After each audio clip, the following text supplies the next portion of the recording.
Vamos agora para o próximo bloco.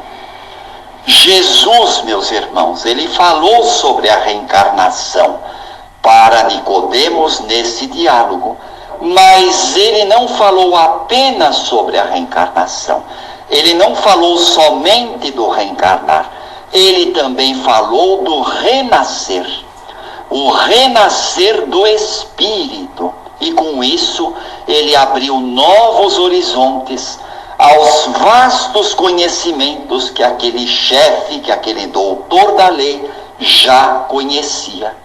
Jesus está falando em renascer, em renovar-se. Existe um tipo de renascimento, meus irmãos, que pode acontecer exatamente nesse minuto.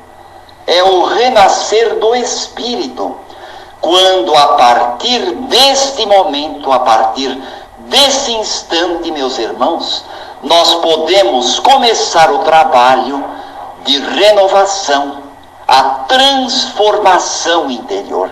É o despertar da consciência, quando a partir deste momento nós deixamos de ser uma pessoa triste, cansada, imatura, insegura, neurótica, nervosa, deprimida, apática, indiferente, e passamos a ser aquela criatura lutadora, valente, perseverante, alegre, agradecida, perdoadora e feliz. Esse é o renascer, meus irmãos, que pode acontecer todos os dias da nossa vida. Então Jesus estava chamando a atenção de Nicodemos para os renascimentos físicos, para os renascimentos corporais através da reencarnação, mas também chamava a atenção de Nicodemos para a importância do espírito imortal. O espírito que sobrevive ao corpo físico e que pode aproveitar, deve aproveitar a reencarnação para renascer todos os dias. E a vida, meus irmãos, é um convite maravilhoso para que a gente renasça, para que a gente deixe de ser aquela criatura velha e se torne uma criatura nova, renascendo, ressurgindo sobre os escombros do homem velho para se transformar num homem novo.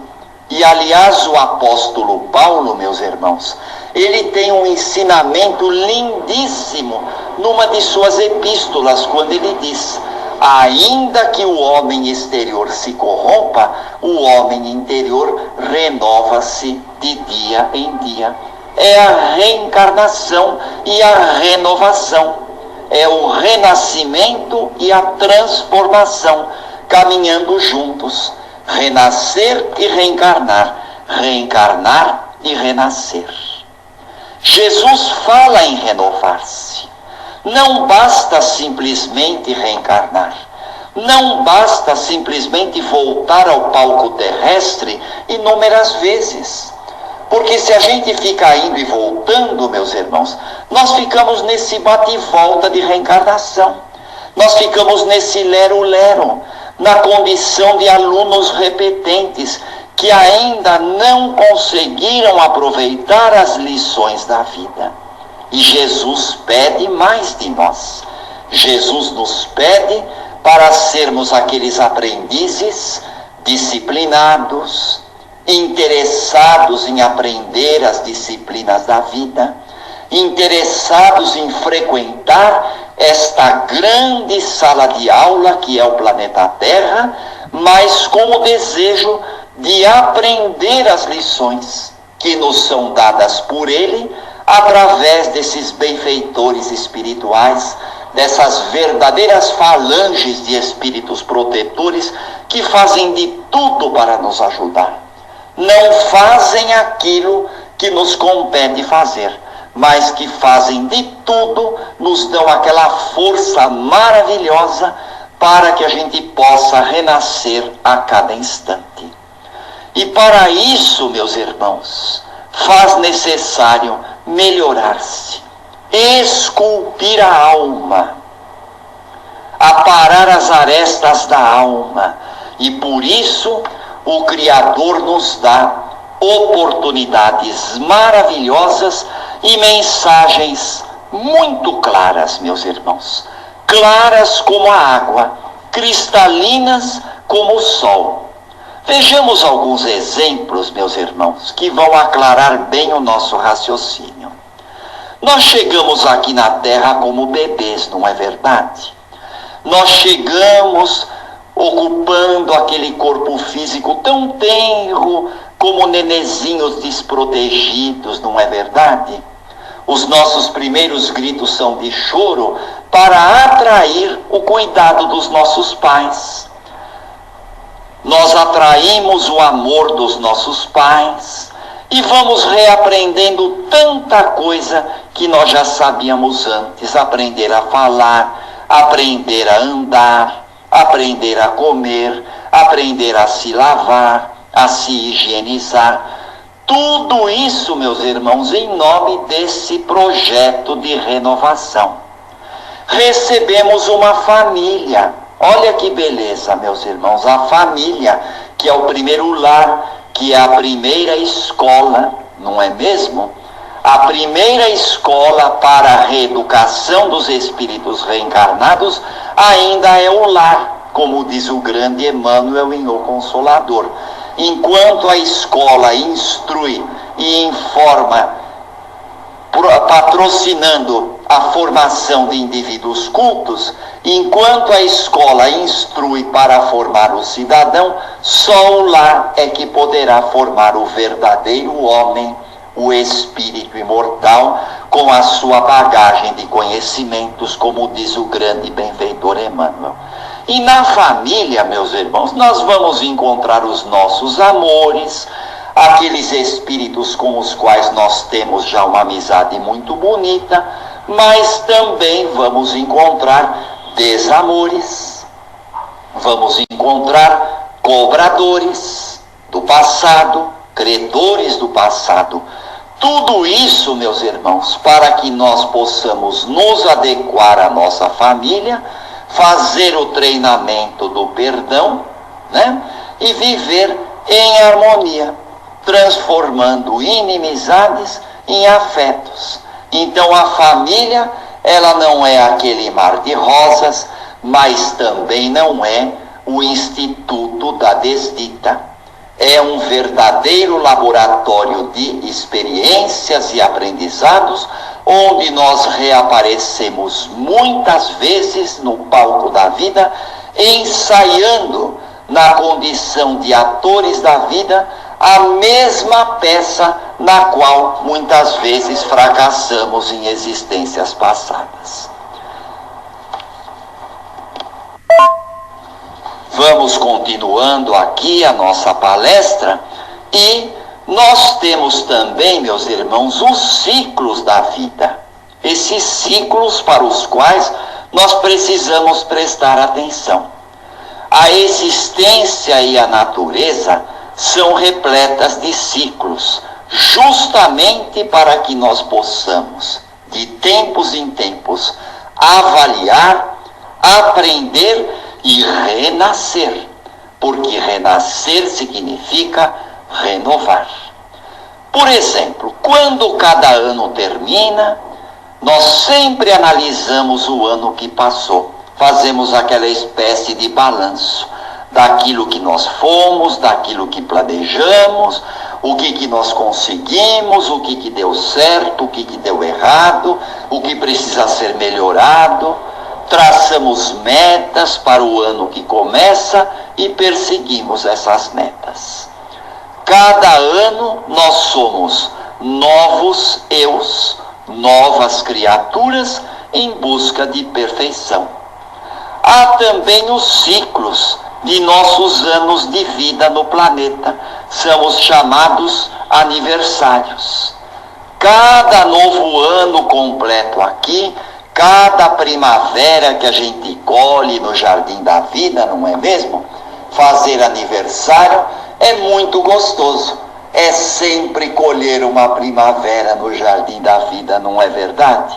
Então, cada ano que a gente completa é um momento de introspecção, é a hora de nós fazermos uma viagem para dentro de nós mesmos, de refletir, de pensar e de procurar nos conhecer melhor. Quem sou eu? O que eu faço aqui? O que será que eu estou construindo na minha vida? O que falta? O que virá pela frente? Quanto tempo ainda me resta? Quantas interrogações, não é verdade? Quantas perguntas que nós fazemos. E assim a gente vai escrevendo o livro da nossa vida. Cada página é uma experiência. Cada capítulo é um ciclo. Nós terminamos um capítulo de nossa vida e abrimos outro capítulo. E assim, meus irmãos, nós vamos fazendo ciclos dentro das nossas encarnações. A infância, a adolescência, a juventude, a vida de casado ou a vida de solteiro, como é o nosso caso, os filhos, a madureza, a terceira idade, a quarta idade, que agora são chamadas de melhor idade. Depois a velhice e a desencarnação. Quem já não passou, meus irmãos, pela primavera da infância e da adolescência? Aquela etapa tão risonha, aquela etapa tão bonita, tão romântica da criança que brinca, que estuda, que aprende. Depois nós vamos ter o verão da mocidade, quando a criaturinha, já na idade juvenil, tece os seus sonhos de vida, os seus sonhos afetivos, elaborando a sua vida conjugal, não é mesmo? Aquele sonho com aquela fada madrinha, com aquele amor encantado, a mocinha muitas vezes sonhando com o príncipe encantado que acaba virando o sapo, e o mocinho sonhando com a fada madrinha, que muitas vezes para ser bruxa falta vassoura. Quantos sonhos dão errado, não é mesmo? Mas tudo isso não deixa de ser aprendizado. Depois vem a idade madura, a idade amadurecida, que seria o outono da madureza, não é verdade? O outono onde as folhas caem, onde as árvores muitas vezes ficam desnudas. É a época em que o ser se volta para os ensimesmamentos, para as reflexões. E depois o inverno da idade avançada, que hoje nem se fala mais velhice, porque o termo velhice é um termo que inspira preconceito. Hoje se fala senectude, idade mais avançada, que é a idade da sabedoria das experiências adquiridas. Não é verdade, meus irmãos? Então, nós temos todos esses ciclos na nossa vida.